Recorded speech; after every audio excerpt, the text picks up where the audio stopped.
Hello viewers, আসসালামু আলাইকুম। Smart way online academy পক্ষ থেকে সবাইকে স্বাগতম। আজকে আমরা আলোচনা করব ম্যানেজার কাটিং। যারা কাটিং ডিপার্টমেন্টে নিজের স্কিলটাকে ডেভেলপ করতে চান বা গার্মেন্টসের কাটিং সেকশনে কাজ করতে চান, তাদের জন্য আজকের এই ভিডিওটি খুবই ইম্পর্টেন্ট। যারা ম্যানেজার হিসেবে জয়েন করতে চান তাদের জন্য ভেরি ইম্পর্টেন্ট, কারণ যারা ভালো একটি টপ ম্যানেজমেন্টে জয়েন করতে চান অবশ্যই কাটিংয়ের খুঁটিনাটি বিষয় আপনাকে জানতে হবে। সো খুঁটিনাটি বিষয় যদি জানতে চান তাহলে আমার এই চ্যানেলের পাশে থাকতে হবে। সো এই চ্যানেলটা যদি ভালো লাগে থাকে অবশ্যই আমাকে সাবস্ক্রাইব করে পাশে থাকবেন, কারণ এই চ্যানেলে প্রত্যেক দিন জব পজিশন নিয়ে আলোচনা করে, যা আপনার ভাইবা বোর্ডে এবং আপনার কাঙ্ক্ষিত চাকরি পেতে সহায়তা করবে। সো চলুন আজকে আমরা আলোচনা করি ম্যানেজার কাটিং।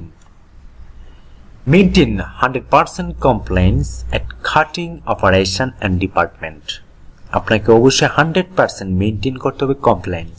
কাটিংয়ের অপারেশন, কাটিংয়ে যে কার্যক্রম এবং কাটিংয়ে যে ডিপার্টমেন্টের কার্যক্রম রয়েছে সকল কার্যক্রম আপনাকে মেনটেন করতে হবে 100%। মানে সেটা হতে হবে কোম্পানি রুলস অনুযায়ী, কমপ্লায়েন্সের রুলস অনুযায়ী। এজ এ ম্যানেজার হিসেবে আপনাকে এই মেনটেন 100% নিশ্চিত করতে হবে।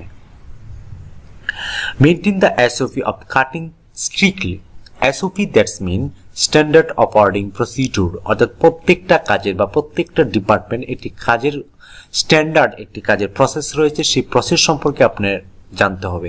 এবং প্রত্যেকটা ডিপার্টমেন্টের বা প্রত্যেকটা সেকশন বলেন বা প্রত্যেকটা পিপুল বলেন, ইন্ডিভিজুয়াল বলেন, প্রত্যেকটা জিনিসেরই এসওপি রয়েছে, অর্থাৎ স্ট্যান্ডার্ড অপারেটিং প্রসিডিউর। আমি স্ট্যান্ডার্ড অপারেটিং প্রসিডিউর সম্পর্কে ভিডিও দিয়েছি এবং not only SOP but also আমি অনেক ভিডিও দিয়েছি, যেটি আপনার কেরিয়ারে এবং আপনার স্কিল ডেভেলপে অনেক সহযোগিতা পাবেন এবং ভাইবা বোর্ডে বা আপনি কাঙ্ক্ষিত চাকরিটি পেতে অনেকটাই সহযোগিতা করবে। সো অবশ্যই আমার এই চ্যানেলটা পুরোটা আপনি ঘুরে আসুন এবং আপনি এসওবি বা আপনার কেপিআই, এসএপি, আপনার আই ডিপার্টমেন্ট সকল বিষয়ে আপনি জানতে পারবেন।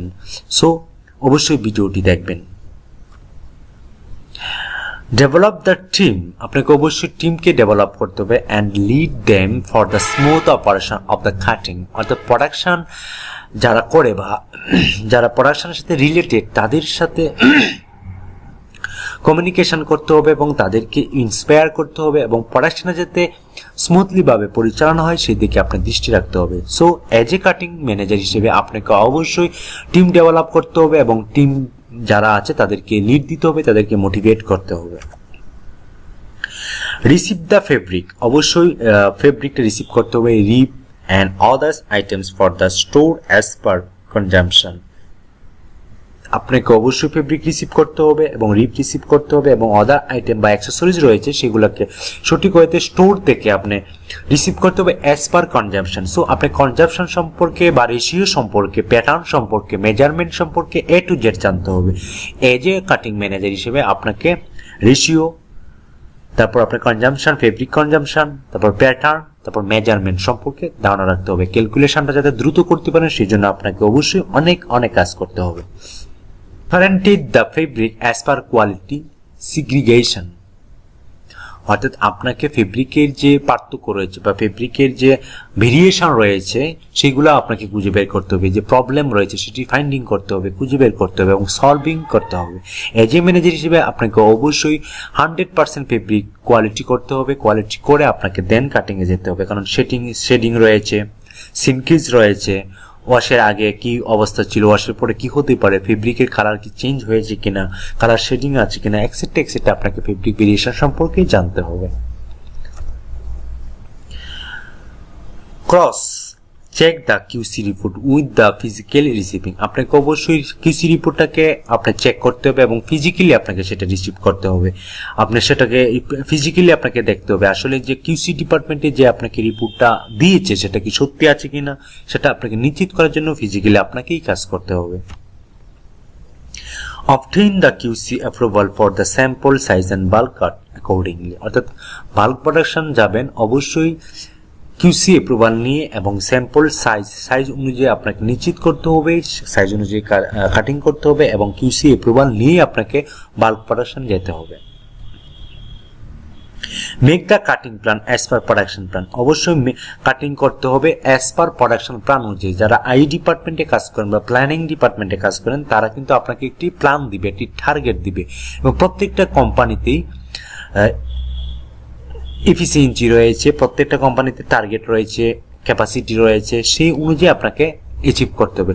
আপনি এজ এ ম্যানেজার হিসেবে আপনাকে ক্যাপাসিটি সম্পর্কে জানতে হবে, টার্গেট সেট সম্পর্কে জানতে হবে, এবং আপনার প্ল্যানিং সম্পর্কে প্রাথমিক ধারণা রাখতে হবে, এবং আপনি এফিসিয়েন্সি নির্ণয় করতে হবে, আপনার কাটিং এর ক্যাপাসিটি নির্ণয় করতে হবে। এই বিষয়গুলো আপনাকে, টেকনিক্যাল বিষয়গুলো অবশ্যই আপনাকে জানতে হবে, এবং বায়ার রিকোয়ারমেন্টের যে ইনস্ট্রাকশন রয়েছে, যে নোটগুলো রয়েছে, সেগুলো আপনাকে ফলো করতে হবে, দেন আপনাকে লিড করতে হবে।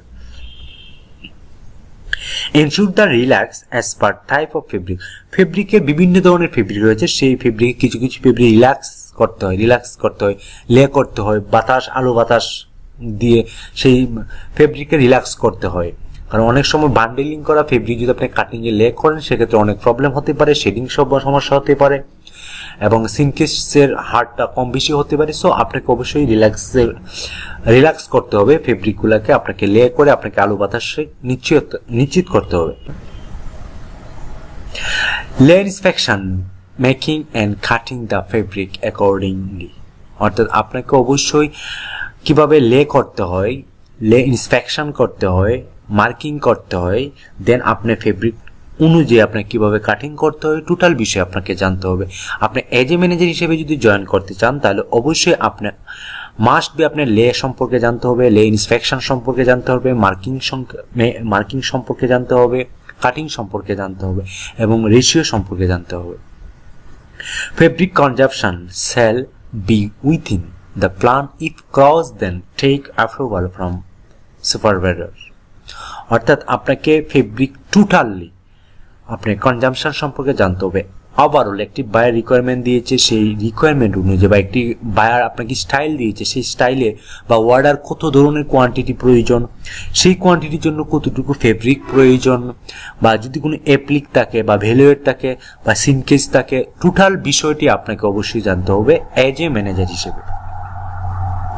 Ensure numbering are made actually. অবশ্যই আপনার নাম্বারিংটা আপনাকে নিশ্চিত করতে হবে, কারণ কাটিং পিস সাধারণত back part, form part, slim এবং কলার, তারপরে পট্টি, স্লিপ ইত্যাদি অংশ থাকে। সেই অংশর প্রত্যেকটারই নাম্বার থাকে। একটি পার্টের আপনি অবশ্যই এক একটা নাম্বার দিতে হবে, নাম্বারিং এর মেশিন ব্যবহার করতে হবে। একটি নাম্বার একটি পার্ট যদি আপনি আরেকটি পার্টে যদি মিক্স হয় তাহলে শেডিং হওয়ার সম্ভাবনা বেশি থাকে। সো একটি স্টাইলের আপনার নাম্বারিংটা খুবই ইম্পর্টেন্ট। এজ এ ম্যানেজার হিসেবে আপনার নাম্বারিংটা আপনি অবশ্যই জানতে হবে। Bundling the cut panel as per order wise অবশ্যই প্রত্যেকটা সাইজ অনুযায়ী আপনাকে বান্ডেলিং করতে হবে। আপনার গার্মেন্টস সাধারণত সাইজ অনুযায়ী হয়ে থাকে, আপনার প্রত্যেকটা মানুষের শরীরের সাইজ এক এক রকম। সো আপনি কাটিংটাও করতে হবে এক এক রকম। S small size, M medium size, L large size, XL, double XL, extra size থাকতে পারে, সেই অনুযায়ী আপনাকে বান্ডেলিং করতে হবে। Line input shall be given as per order plan cut. অবশ্যই প্ল্যানিং কাট অনুযায়ী আপনাকে, কাটিং প্ল্যান অনুযায়ী আপনাকে অবশ্যই লাইনে ইনপুট দিতে হবে। আপনি যদি সঠিক সময়ে ইনপুটটা না দিতে পারেন তাহলে আপনি অবশ্যই সুইং ডিপার্টমেন্টে হ্যাম্পার হবে। সো টোটাল প্রোডাকশনটা আপনার মাথায় রাখতে হবে। এজ এ ম্যানেজার হিসাবে আপনি টোটাল প্ল্যানিংটা আপনার ভিতরে থাকতে হবে, এবং কত পিস প্রতিদিন টার্গেট কাটিং এর সেটি আপনাকে নিশ্চিত করতে হবে, সেটি রিপোর্টিং করতে হবে। দেন আপনার টপ ম্যানেজমেন্ট বা আপনার জিএম হতে পারে আপনার বস, যেহেতু আপনি ম্যানেজার হিসেবে জয়েন করেছেন তাহলে অবশ্যই আপনাকে জিএম এর কাছে রিপোর্ট সাবমিট করতে হবে। Keep liaison with concern merchandiser, PM, quality manager, factory head, others for day to day work. অর্থাৎ প্রত্যেক দিনের কাজ আপনাকে অবশ্যই কনসার্ন পারসন যারা রয়েছে, যেমন মার্চেন্ডাইজার রয়েছে, পিএম, প্রোডাকশন ম্যানেজার রয়েছে, কোয়ালিটি ম্যানেজার রয়েছে, ফ্যাক্টরি হেড রয়েছে, তাদের সাথে কমিউনিকেশন করবেন এবং প্রত্যেক দিন তাদেরকে রিপোর্ট দিতে হবে কাটিং এর কি অবস্থা, কাটিং এর কি পজিশন, কোনো শেডিং প্রবলেম আছে কিনা, কোনো রেশিও প্রবলেম আছে কিনা, কনজাম্পশন প্রবলেম আছে কিনা, এই বিষয়টি আপনাকে টোটালি জানতে হবে।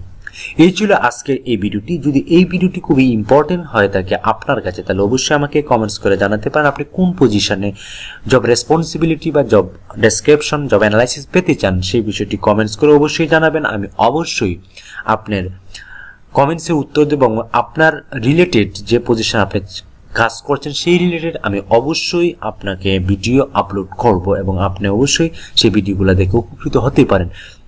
আপনি কেরিয়ারটা এবং ভাইবা বোর্ডে যদি ভালো করতে চান বা কেরিয়ারটাকে ভালো ডেভেলপ করতে চান তাহলে অবশ্যই আমার চ্যানেলটাকে সাবস্ক্রাইব করে পাশে থাকুন। এতক্ষণ ভিডিওটি দেখার জন্য অনেক অনেক ধন্যবাদ। আর আমার একটা ছোট্ট একটি রিকোয়েস্ট, আমার এই চ্যানেলে যত ধরনের ভিডিও দিয়েছি সমস্ত ভিডিও খুবই হেল্পফুল আপনার কেরিয়ারের জন্য। সো অবশ্যই ভিডিওটি দেখে আসবেন, ঘুরে আসবেন আমার চ্যানেলটাকে। যদি চ্যানেলটা ভালো মনে হয় বা কোনো ইনফরমেটিভ হয়ে থাকে তাহলে অবশ্যই আমাকে সাবস্ক্রাইব করে পাশে থাকবেন। সো আজকে এই পর্যন্তই, ভালো থাকবেন, সুস্থ থাকবেন, আল্লাহ হাফেজ।